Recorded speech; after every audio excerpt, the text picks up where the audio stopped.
Ngayon, pag-uusapan natin ang tungkol sa diskarte, isa sa mga kulturang Pilipino. Aminin mo, naranasan mo na to. Sumakay ka sa jeep. Sobrang siksikan. Inabot mo yung bayad mo, pero hindi napansin ng driver. Hindi ka siningil. Pagbaba mo, napangiti ka. Sabi mo sa sarili mo, yes, nakatipid ako. Nakaisa ako. Ang galing ko dumiskarte. Oo, kaya naman. Umutang ka sa kaibigan mo. 1,000 pesos lang. Nakalimutan niyang maningil. So ikaw, nanahimik na lang din. Bakit ko babayaran? Di naman nire-remind, diskarte lang yan. Feeling mo, nanalo ka. Feeling mo, ikaw ang bida sa pelikula dahil wise ka. Pero paano kung sabihin ko sa'yo na yung 12 pesos na iniligtas mo sa jeep o yung 1,000 pesos na hindi mo binayaran, ay yan mismo ang dahilan kung bakit hanggang ngayon wala kang asenso? Kailangan nating maging matalino sa ekonomiya upang maitanim ang mga mahuhusay na prinsipyo sa ekonomiya sa ating mga anak at mga susunod na henerasyon. Akala mo asset ang pagiging madiskarte, pero sa mundo ng finance, ang tawag dyan ay liability. Today, we are going to talk about the diskarte paradox. Hihimayin natin kung paano pinapatay ng short-term wins mo ang long-term wealth mo. Ipapakita ko sa iyo ang math kung bakit ang mga taong rules follower ay yumayaman habang ang mga rule breaker ay nananatiling mahirap. Handa ka na bang masakta ng ego mo? Good, let's start. Mangyaring panoorin ang video hanggang sa katapusan upang makapagtatag ng tamang konseptong pang-ekonomiya. Hi, my name is Juan at nag-o-obsess ako sa data, behavioral psychology at kung paano tayo niloloko ng sarili nating kultura. Madalas, tinuturuan tayo na diskarte ang susi sa tagumpay. Kung hindi ka madiskarte, kakainin ka ng buhay. Pero data shows otherwise. Kung nahihirapan kang makakuha ng bank loan, laging 5 to 6 ang takbuhan mo at feeling mo walang nagtitiwala sa iyo pagdating sa pera. Please click that subscribe button at kung makatulong ito sa iyo, hit the like button na rin. Sa video na ito, hindi kita tuturuan mag-budget. Tuturuan kita kung paano gumagana ang sistema ng tiwala, trust system. Ipapakita ko sa iyo ang reputation cost, magkano ba talaga ang nawawala sa iyo pag nasira ang pangalan mo. Ang math ng 5 to 6 versus bank loans. Ang laki ng diferensya. Paano palitan ang diskarte mindset ng system mindset. Makinig kang mabuti. This might save your financial life. Paghambingin natin ang diskarte at integridad. Unahin nating linawin ang terms natin. Ano ba ang diskarte? Sa positive side, ito ay resourcefulness. Gagawin ang lahat para mabuhay. Pero sa context ng video na to, ang tinutukoy ko ay ang bad diskarte. Ito yung singit sa pila, cutting corners.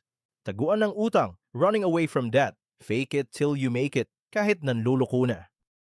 Paggamit ng palakasan system o fixer, ang mindset dito ay the goal justifies the means. Ngayon, tignan natin ang integrity or system. Ito yung pagsunod sa rules kahit walang nakatingin.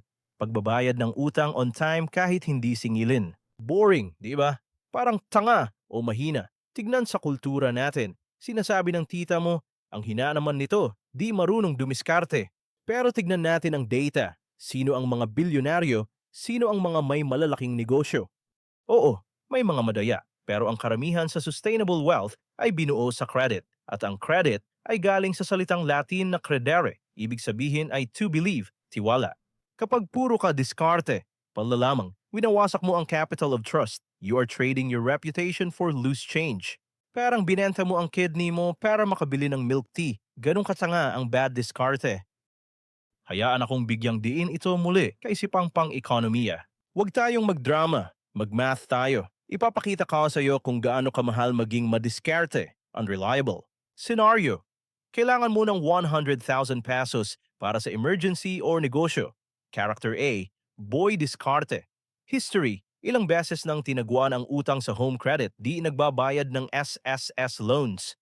Credit score bad/blacklisted bank loan denied. Option 5 to 6, Bombay/Loan Sharks. Interest 20% per month, common rate sa Pinas. Term 1 year. Total payment 100,000 pesos times 20% times 12 months equals 240,000 pesos. Interest only. Total cost 340,000 pesos. Character B, boy system. History, nagbabayad ng credit card on time. Laging full payment, walang mintis. Credit score, excellent. Bank loan, approved. Personal loan. Option BPI/BDO/Metrobank.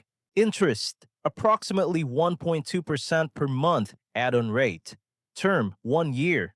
Total payment, 100,000 pesos times 1.2% times 12 months equals 14,400 pesos, interest only. Total cost, 114,400 pesos. Tignan nyo ang diferensya, 340,000 pesos minus 114,400 pesos equals 225,600 pesos. Ang tawag dito ay the discarte tax. Ngayon, ang sistema ang dumidiskarte sa'yo. Isipin mo, yung 225,000 pesos na yun, pwede na yang pang down payment sa bahay. Pwede na yang pang tuition ng anak mo. Tinapon mo lang sa bintana dahil akala mo matalino ka nung tinakbuhan mo yung 1K pesos ng kaibigan mo. See the connection? Tinapon mo lang sa bintana dahil akala mo matalino ka nung tinakbuhan mo yung 1K pesos ng kaibigan mo. See the connection? Small dishonesties create massive financial leaks. Bakit natin ginagawa to? Bakit tayo natitempt dumiskarte? Dahil sa hyperbolic discounting. Mas gusto ng utak natin ang 1,000 pesos ngayon kaysa sa 100,000 pesos next year. Sa Pilipinas, ang tawag dito ay isang kahig, isang tuka mindset. Hindi lang ito dahil sa kahirapan. Kahit middle class, ginagawa ito. We optimize for survival, not for growth. Kapag nakita mo ang traffic enforcer at nag-abot ka ng pang-merienda, suhol, para di ka matiketan. Nakasave ka ng oras ngayon. Diskarte, di ba? Pero anong tinuro mo sa utak mo? Tinuro mo na, rules don't matter if I have money.